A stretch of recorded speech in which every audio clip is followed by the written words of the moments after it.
समा, समा। हाँ माँ, मैं तैयार हूँ। चलो वेद, बस आ गई।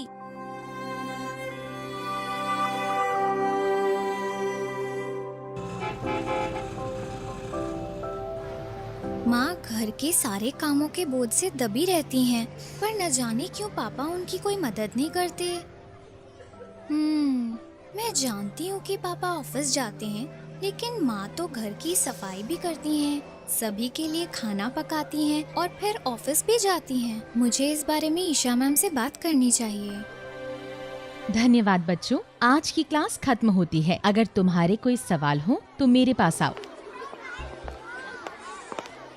मैम, मेरी माँ मेरी और मेरे भाई की मदद करती है स्कूल के लिए तैयार होने में, और वो हम सब के लिए खाना भी बनाती हैं और फिर ऑफिस भी जाती हैं। मुझे हर शाम अपनी माँ को ऐसे थके हुए देखना अच्छा नहीं लगता। क्यों वो सारे दिन अकेले काम करती हैं? क्यों नहीं मेरे पापा उनकी मदद करते हैं? क्या केवल महिलाएं ही घर का काम करती हैं? समा, मैं बहुत खुश हूँ कि तुमने इस पर ध्यान दिया और तुम मुझसे इस बात पर चर्चा कर रही हो। यह सही नहीं है कि केवल महिलाएं घर का काम कर सकती हैं। एक व्यक्ति के लिंग और जेंडर का उसकी भूमिका और जिम्मेदारियों से कुछ भी लेना देना नहीं होता। घर को चलाने में हर एक व्यक्ति को योगदान देना चाहिए और घर का काम साथ मिलकर करना चाहिए। ओके मैम, लेकिन सेक्स और जेंडर से आपका क्या मतलब है? समा, लिंग एक जैविक पहचान है जो कि उन शरीर के अंगों पर आधारित होता है जिसके साथ हम पैदा हुए हैं। ओके मैम, और जेंडर क्या होता है? जेंडर के तहत समाज हमारे जैविक लिंग के आधार पर हमसे ये उम्मीद करता है कि हम कैसे व्यवहार करें। उदाहरण के तौर पर ये सामान्य रूप से स्वीकृत है कि महिलाओं को घर का सारा काम करना चाहिए।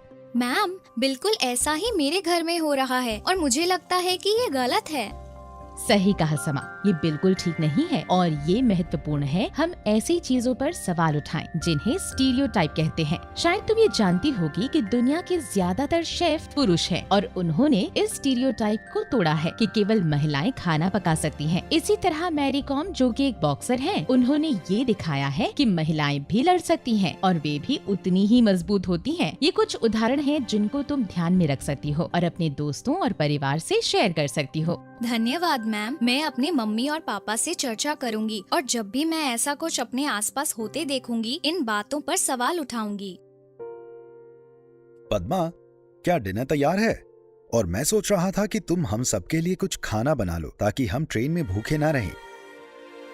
ठीक है। सही कहा समा, ये बिल्कुल ठीक नहीं है और ये महत्वपूर्ण है हम ऐसी चीजों पर सवाल उठाएं जिन्हें स्टीरियोटाइप कहते हैं। वेद, वेद। हाँ दीदी, आया।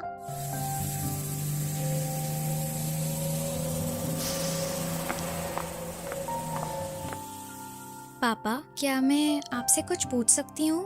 बिल्कुल समा, बोलो क्या बात है? आप माँ की घर के कामों में मदद क्यों नहीं करते?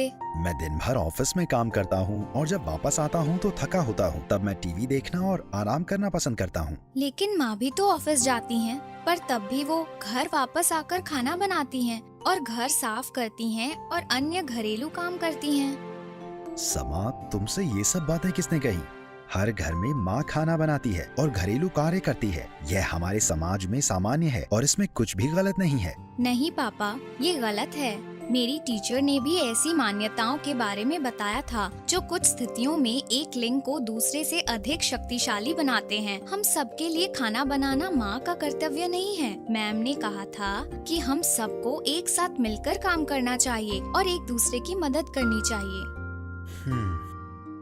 हाँ समा, मैं समझ गया हूँ कि जो तुम्हारी टीचर ने कहा वो सही है।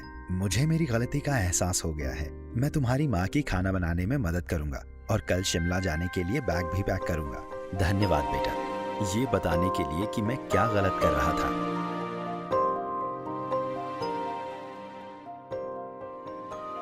ये केवल एक उदाहरण है उसके घर का, जहाँ सभी लिंग के लोगों के साथ समान व्यवहार नहीं होता है। इसलिए रूढ़ियों को संबोधित करना और इनके बारे में बात करना जरूरी है। जैसे मैंने अपने घर में इस समस्या के बारे में की, वैसे हर किसी को करनी चाहिए।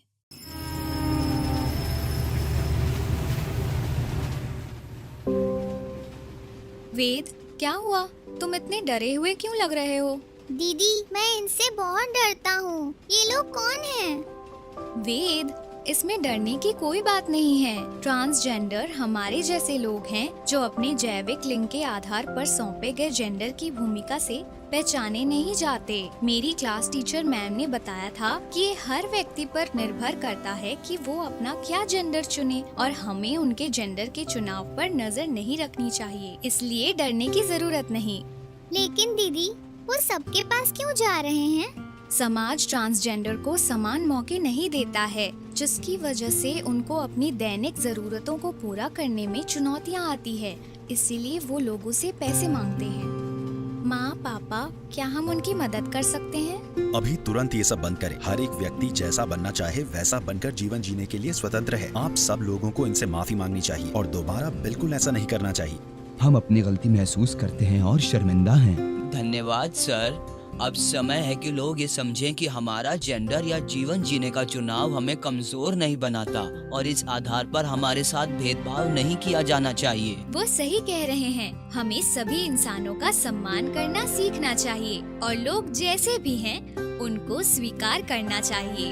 हर एक परिवार एवं समाज में लिंग समानता अति आवश्यक है। बच्चे के अभिभावक उनके पहले रोल मॉडल होते हैं। यह महत्वपूर्ण है कि माँ बाप घर के कार्यों को साथ मिलकर करें और अपने बच्चों से उनके उम्र के अनुकूल लिंग आधारित मुद्दों के बारे में बात करें, ताकि वो और ज्यादा जानकार, लिंग उत्तरदायी और सम्मानजनक बने। लिंग, जेंडर, जाति, धर्म, सामाजिक, आर्थिक या शैक्षणिक स्तर से परे सभी के बीच में आपसी सम्मान होना चाहिए।